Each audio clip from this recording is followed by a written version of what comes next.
Are you stuck in the SIBO cycle and lacking resolution from conventional approaches?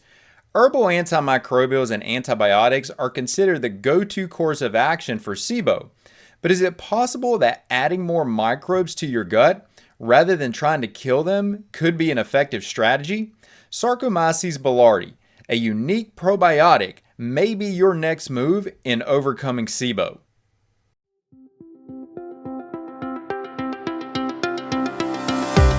Saccharomyces Boulardii is not just any probiotic.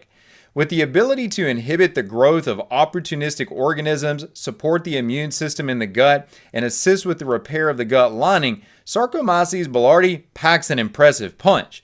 Today, I'm going to help you better understand what Saccharomyces Boulardii is and why for most SIBO protocols, it's a no-brainer option. But before I do, allow me to introduce myself. I'm Dr. Arland Hill, and for over 20 years, I've been helping first-time and recurrent SIBO sufferers restore their gut functioning by targeting all three phases of the condition to resolve symptoms in a timely manner. Let's jump right into today's content by answering the question, what is Saccharomyces Boulardii? If you've ever personally experienced traveler's diarrhea or food poisoning, you realize what a debilitating event this can be. I personally ran into this when I contracted norovirus, which is a viral infection that occurs in the GI tract and creates a lot of the same symptoms that you run into with traveler's diarrhea or food poisoning. And this is when I became very acquainted with Saccharomyces Boulardii because I was looking for ways to shorten the duration on my experience as much as possible. And so it led me down a road of really trying to understand what is it that this organism does and how can it be beneficial even beyond my personal circumstances of dealing with a virus in my intestines. Well, Saccharomyces Boulardii started to prove itself as a very effective part of a solution to a lot of different situations. So today I'm going to be walking you through how this organism can affect SIBO. But again, let me start off by delve further into what is Saccharomyces Boulardii. Saccharomyces Boulardii is a probiotic, but it's not a probiotic like you often think about. It's not a bacteria.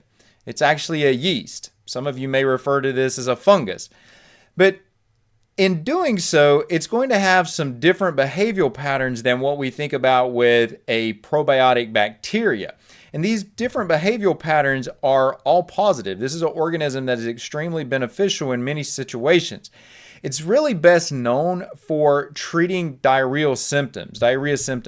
So when the bowels turn loose, and typically this is occurring, as I was alluding to earlier on, secondary to some type of infection, whether that's bacterial or viral, that's where Saccharomyces Boulardii has really shown its benefit at. Interestingly enough, when we think about how different organisms operate as they go through the gastrointestinal tract, if you've previously heard me talk about SIBO, you'll recognize that I often emphasize that the acid in the stomach and the bile in the upper small intestine are considered part of the defense lines that inhibit growth of organisms that shouldn't be overpopulating or making their way through the stomach and small intestine.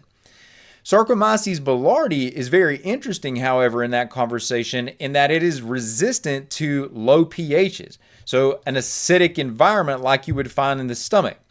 That means that when you take that organism as a probiotic, it doesn't need anything special to help it be able to make it through the stomach. Well, what about in the small intestine when it starts to encounter bile? The same thing holds true here. Whereas bile would reduce the numbers of bacteria that are moving through the small intestine, the same is not the case when we talk about Saccharomyces Boulardii. It's actually stable to the impacts of these different bile salts that are released that would otherwise inhibit growth of bacteria. But you may be asking, even though I'm giving you these characteristics of what is Saccharomyces Boulardii, you probably want to know more about how it can benefit you and how it can tie into whether it's an acute situation like diarrhea or whether you're dealing with SIBO, because it can help balance out the environment of the gastrointestinal tract in both acute and chronic situations. So some of the benefits that you may often hear alluded to with Saccharomyces Boulardii are things like competitive inhibition of pathogens. If you think about the term pathogen, pathogen is not a term that when you hear that you have any positive thought associated with that. Pathogens are things like H. pylori, Helicobacter pylori, which overpopulates the stomach. They're going to be things like Clostridium difficile, sometimes just referred to as C. diff, things like E. coli. These are all organisms that, if nothing else in passing, we've heard these names and we recognize that these are problematic organisms that you don't want populating in your stomach or in your intestines. The unique thing as to how Saccharomyces boulardii works against these is that it inhibits these organisms from bonding and attaching to the cells in the GI tract. So it makes them less prone to exhibit their pathogenic activity. But that's just one mechanism by which Saccharomyces boulardii works. In addition, it's also going to be able to produce what are known as antimicrobial peptides.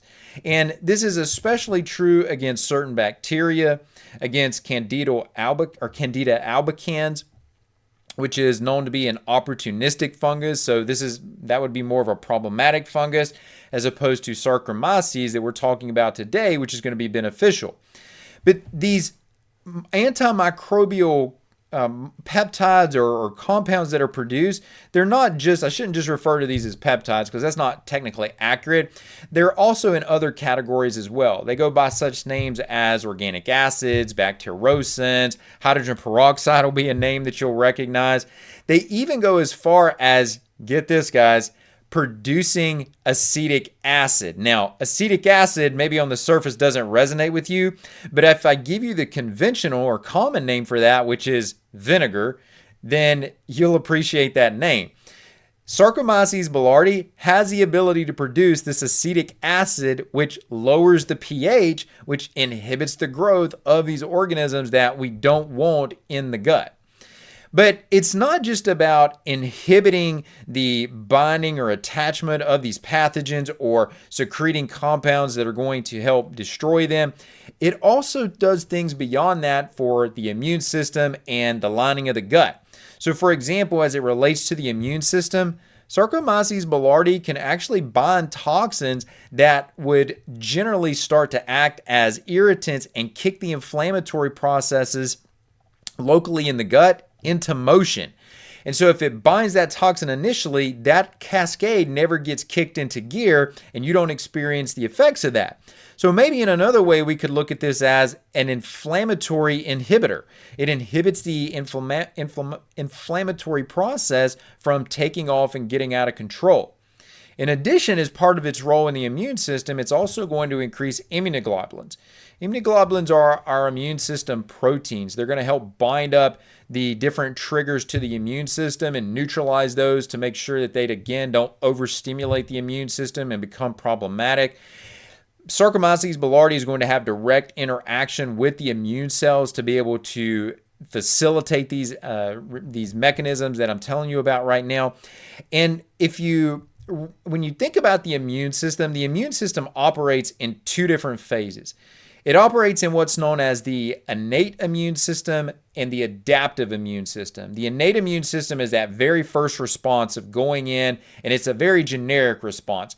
The adaptive immune system is a more refined response. It starts to develop and become very specific to whatever the immune system is focused on and trying to attack.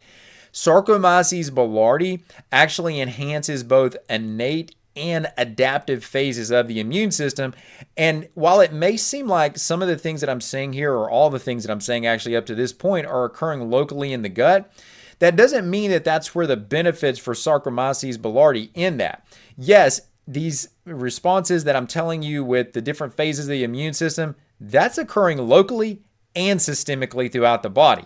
So it's not just a gut-related response. Saccharomyces boulardii can help with the immune system throughout the entire body. Now, one of the things when we start talking about SIBO, since we're going to ultimately transition over and talk about how Saccharomyces boulardii fits into SIBO, but one of the things that we know that comes as a byproduct of SIBO is damage to the intestinal lining in the small intestine. This is where you ultimately run into what many of you may know as leaky gut, but it's just simply the intestine it's too permeable. It's allowing things to pass through that it shouldn't. And Saccharomyces Boulardii, believe it or not, can also play a hand here as well. And it does it by just generally improving the barrier in the gut. So the cells that make up that barrier, it makes those cells more competent and allows them to heal and regenerate faster. And this also comes with what are known as trophic effects. Now, trophic effects are just a way of saying that the cells in that environment, the intestinal cells, are going to become more competent at what they do. So that means that in terms of secreting enzymes locally at the lining of your gastrointestinal tract, those cells in the presence of Saccharomyces Boulardii are more efficient at doing that. That means that the food that you're consuming gets broken down even further. So now you can look at Saccharomyces Boulardii as having an impact on the digestive process as well. And that also comes into play with something known as what are thought about as short chain fatty acids or branch chain fatty acids. Saccharomyces Boulardii can enhance the production of those from the different organisms around them. And that's not really too far of a stretch when you think about it, because that is a byproduct of the beneficial organisms, the what you would think about as the probiotic, the bacterial probiotics. Well, as we're removing these pathogen and opportunistic organisms that don't need to be there, the beneficial probiotic bacteria that should be there are going to become more effective at their jobs.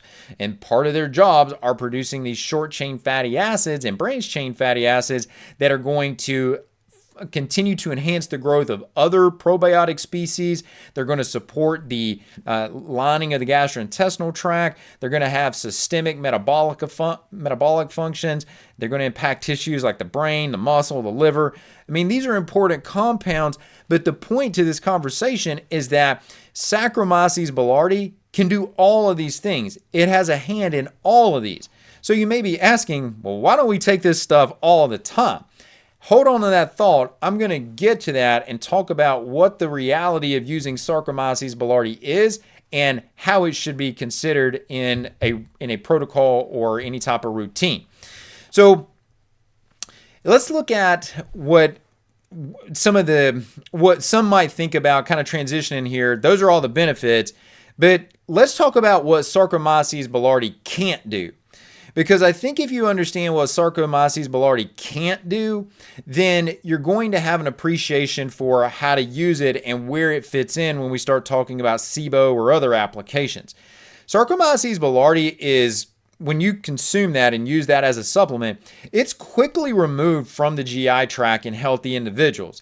It's going to be consumed, it's going to go in, it's going to modulate the microbiome, modulate that environment in the intestines, and then it's moving on. It's going on down the road. It had a job to do, and once it's done with that job, it's moving on. So from the time that you take that supplementation, within about 3 to 5 days, Saccharomyces Boulardii has left the body. So you're not going to see that this is going to have a residual buildup anyway. It's not going to be persistent. If you've ever heard about people referring to colony forming units, which are often how these organisms are referred to in terms of their abundance or lack thereof, you're not going to see high colony forming units from Saccharomyces Boulardii. It did its job and it's moving on through the GI tract and on out of the system. Now, when you think about, well, what are some of the applications where this can come into play? Well, one of those applications is going to be post-antibiotic. This is starting to get us into the SIBO conversation because now we recognize that antibiotics are one of the treatment options for SIBO. And so it can help restore the normal microflora, the normal bacteria in the gut. And one of the things that Saccharomyces Boulardii also does is that when you take it with the probiotic, and remember, this is a fungus, and antibiotics work against bacteria.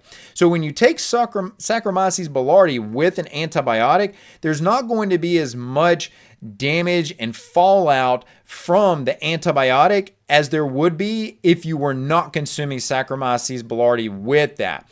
So Saccharomyces Boulardii completely changes our thoughts on probiotics, how they're used, how they're implemented, and when we should be using these. So current thoughts on probiotics is and this is more of a bacterial probiotic that we're talking about here because that's what by far is the majority of probiotics out there. But the current thought on these is that you're using these to build up the probiotic species in the large intestine. And if you're going to use these with antibiotics, you're using them post-antibiotic. And there are some exceptions to this. Lactobacillus plantarum would be one exception to what I'm saying right now. But by and large, you would be using these post-antibiotic therapy. Saccharomyces boulardii, on the other hand, doesn't fit that model. Instead, it's going to reduce the number of undesirable species. So whereas with a traditional probiotic, you're building up the number of species, with Saccharomyces boulardii, we're introducing it to bring down the number of species. And as I alluded to earlier, it can be used at the same time that someone is taking an antibiotic, whether that's rifaximin, metronidazole, clarithromycin, whichever antibiotic that we're talking about here. It can be used beneficially. And interestingly enough, there has been study on the use of Saccharomyces boulardii against SIBO with metronidazole by itself and with metronidazole as a standalone. And what we see from this study is that Saccharomyces boulardii alone by itself is effective, and it's also effective when used with metronidazole. So if someone is considering antibiotics as an intervention strategy, then adding Saccharomyces boulardii makes sense to do that. Well, what about if we're talking about using herbal antimicrobials as an option? Can Saccharomyces boulardii be used there as well? Of course it can be. That's an option that is equally as effective. Now, with that all being said, I want to note that there are multiple findings related to Saccharomyces boulardii that we need to talk about that really give us an overall perspective of how this can make an even bigger impact. And so when you look at Saccharomyces boulardii plus dietary advice, there's information that shows when you're adding it to dietary recommendations that the Saccharomyces boulardii enhances the dietary recommendations. So whatever your strategy is around SIBO, and if you need a dietary strategy around SIBO, you can take a look at some of the other videos that I've shot about things to do and not to do. But the point for today is that Saccharomyces boulardii is only going to strengthen that intervention of diet. The observations that were taken away from this is that it's going to reduce symptoms. It's going to increase the abundance of what's known as Faecalibacterium presnitzi. This is better summarized as one of the keystone species. It's a very important organism in the gastrointestinal tract that has the ability to maintain stability or help create stability in the gut environment, which is ultimately what we're looking for, regardless of whether we're coming off of SIBO, whether we're coming off of traveler's diarrhea, a course of antibiotics. We ultimately want to return back to stability as fast as possible, and Saccharomyces boulardii is one of the things that can help accelerate that return process. Now, you may be asking at this point, how do you use Saccharomyces boulardii? And one thing I would stress on this is that you don't need to get into the mindset of more is better here. There's not a need for high dosing with Saccharomyces boulardii because remember, it's not going to stay residual in your intestine. It's doing a job and it's moving on out of the system. So in a more acute situation like a norovirus, a traveler's diarrhea, a food poisoning, you're going to want to use somewhere in the 2, max 3 capsule range a day. And there's going to be some variability on the number of these colony forming units in these different options that are out there. But you're looking for something that you're not looking to dose this high is my point here. So 3 capsules max, frankly, I don't know that I've ever gone above that with patients. And most of the time, I'm going to be more in the 1 to 2 capsule range, even with a food poisoning or traveler's diarrhea situation, just because of the way that this organism works. What about with food? Do you take it with food or without food? Well, it's not affected by acid or bile, so it doesn't really matter whether you're taking it with food or without food, and you're going to use this for anywhere from 30 to 60 days. Again, there's no need for these long extended courses of using this. It's not something that should be considered as a maintenance intervention because it just doesn't function that way. It's not residual. You're not forming colonies with it. And most protocols that are for SIBO, for small intestinal bacterial overgrowth, are going to benefit from this organism being present in the protocol, because it is going to help create that balance of organisms in the small intestine much faster. And again, you're not creating an overload. So you already have an overgrowth situation. You're not overloading even more organisms into the intestine because of the way that this particular species works. So while Saccharomyces Boulardii is certainly the star when it comes to small intestinal bacterial overgrowth, it's really not the only probiotic that you need to know about. So I also developed what is considered the definitive guide to probiotics for small intestinal bacterial overgrowth. Take a look at the video on the screen if you want to know how these could also play a role for you.